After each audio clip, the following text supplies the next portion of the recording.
In 1977, the brutal killing of a Chicago woman stumped police and terrified her community. But just when the case seemed doomed to go cold, an unbelievable tip from beyond the grave identified the killer.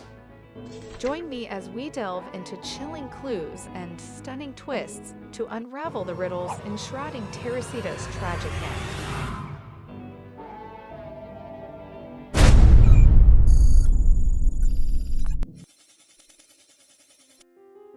Hi guys, and welcome back to Crimeco, where we break down some of the most gruesome true crime cases from all over the world, giving you the most up-to-date detailed information. If that sounds like something you are interested in, be sure to subscribe and don't forget to give this video a like. A like from you really helps the channel. Thank you. Now let's dive in. Teresita Basa was born in 1929 in the Philippines. In the 1960s, she immigrated to the United States to pursue musical studies. Teresita later became a respiratory therapist and worked at Edgewater Hospital in Chicago, Illinois. By 1977, Teresita was 47 years old and living a quiet life focused on her career and education. She was studying for a master's degree in music at Northwestern University. Teresita gave free piano lessons to children in her neighborhood.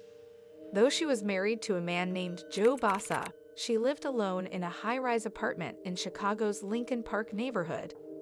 Her home life centered around her studies, work at the hospital, and passion for music.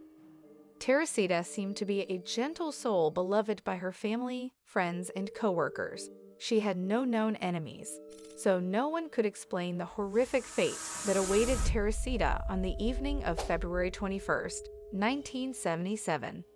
A tragedy was about to shatter the peace of her tranquil world. Our tragic mystery is set against the backdrop of Chicago, Illinois, the Midwest metropolis along Lake Michigan and the sprawling Chicago River.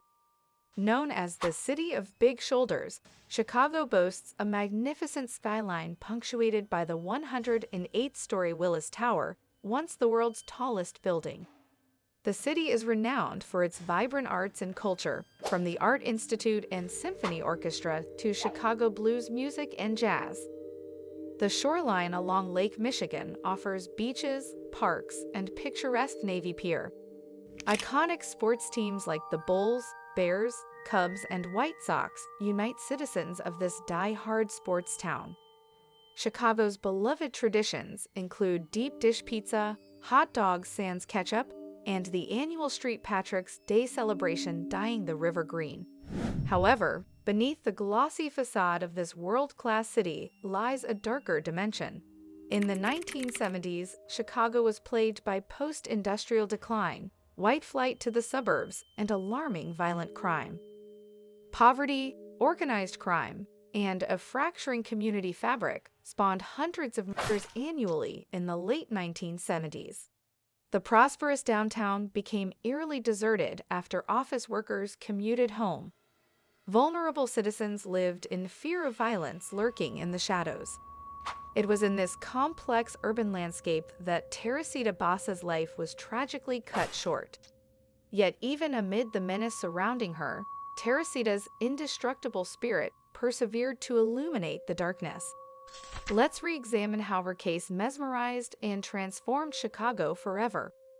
On the night of February 21, 1977, neighbors in Teresita Basa's high-rise apartment building reported smelling smoke around 10 p.m. The fire department was called and rushed to the scene. Inside Teresita's 15th floor apartment, firefighters made a gruesome discovery. Teresita was found dead and naked, with her body partially burned. Even more disturbingly, there was a butcher knife protruding from her chest. It appeared someone had attacked Teresita, stabbing her with the knife. Her killer then attempted to destroy evidence by lighting her mattress on fire and leaving her body underneath it. But the fire failed to fully consume Teresita or erase signs she had been brutally slain. When police began investigating, they found no evidence that Teresita had been sexually assaulted. Despite her state of undress, Robbery did not seem to be a motive either, as nothing was stolen. Detectives were stumped about who could have wanted the kind-hearted Teresita dead. With the brutal murder weapon still buried in her chest, Teresita's voice had been forever silenced. But soon, her loved ones insisted they were hearing that voice again, crying out for justice from beyond the grave through an improbable medium. In the months following Teresita Basa's disturbing murder, Chicago police pursued every lead but kept hitting dead ends. They interviewed her friends, relatives, and co-workers, yet found no one with a motive to kill a well-liked woman. Detectives learned Teresita was home alone the evening she died after chatting with a friend on the phone about theater tickets. Around 7:30 p.m., she reportedly received another call that lasted 20 minutes. Police believe the killer showed up right after. With little evidence at the crime scene, no signs of forced entry, and not a single witness, Teresita's case went ice cold. By August 1977, 6 months after her death, police were no closer to identifying her murderer. It seemed they had exhausted all conventional options. But then, the unbelievable happened. Police received a tip from an unimaginable source claiming to know the identity of Teresita's killer. The message came not from a human informant, but supposedly from the victim herself. Speaking through a vessel beyond the grave, Teresita's restless spirit pointed directly to her alleged assassin. But could such an otherworldly testimony really be trusted to solve a horrific crime?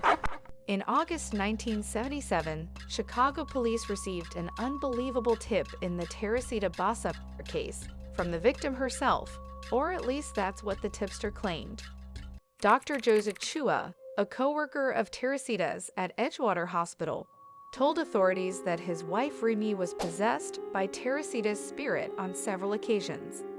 Speaking through Remy in a trance-like state, the voice identifying itself as Teresita begged for justice.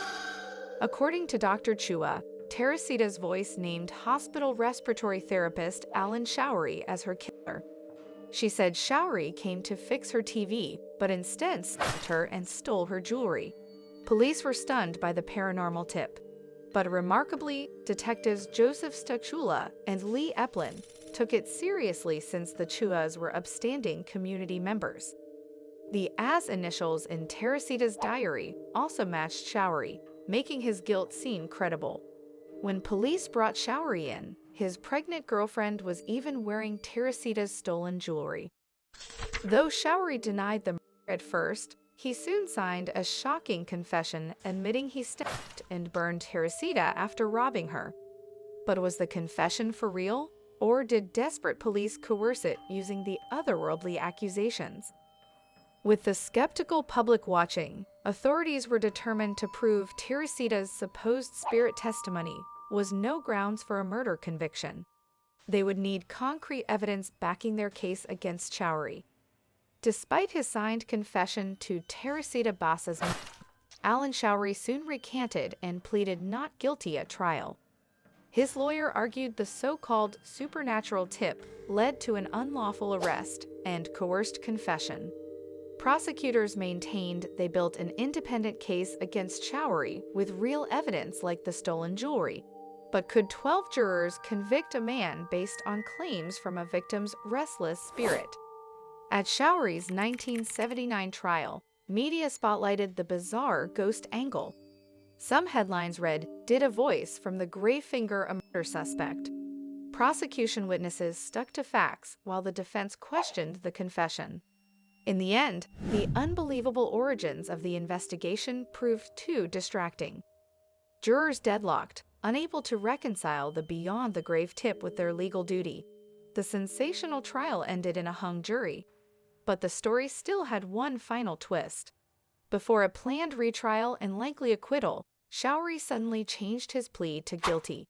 He was sentenced to just 14 years for the brutal murder.